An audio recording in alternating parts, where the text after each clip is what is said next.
Hi, this is Dr. Randy Hurst, psychologist. Today I'm going to be focusing on what I call the biggest word in the English language.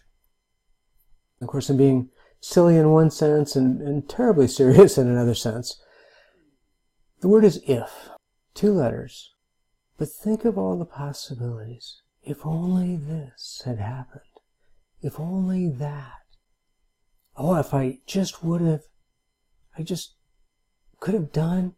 Woulda, coulda, shoulda is kind of the embodiment of if. It can be addicting to spend your time rolling through. What about this? Well, if I'd have just done that. Well, if they'd have just done this. If they hadn't done that. I'm just reading a book right now that I'll put a little bit of a plug in. In an odd way, it has nothing to do with this. In another way, it has a tremendous amount.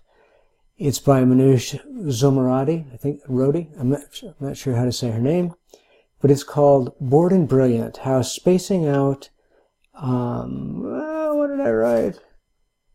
How Spacing Out Can Unlock Your Most Productive and Creative Self. It's focusing on how people get all wrapped up in their screens, their phones, their tablets, their computer, their apps, their games, that sort of thing. And when people are finding that it's getting in the way. Well, before all of the electronics, we had if. And many people would review all the woulda, coulda, shouldas in the past and all the might be's in the future. And have it just wrap up hours, take on and cause sleepless nights, interfere with paying attention to their driving, to just observing the world around them. And so, if you can temper the ifs, especially the ifs of the past, because along with the serenity prayer and other things that I've talked about in other videos, it's so important to stay in now. Learn a little bit from the past, but mostly learn what you might try in the future, knowing that in the future there's little differences in circumstances, and take a step back, take a breath. What do I do? What would I be proud of myself doing? What would somebody else be proud of me doing? However you want to process a step back so you're not just reacting emotionally and reactively. And really decide what you want to be about. What your ideal of you would be. And with practice, you'll get better at it.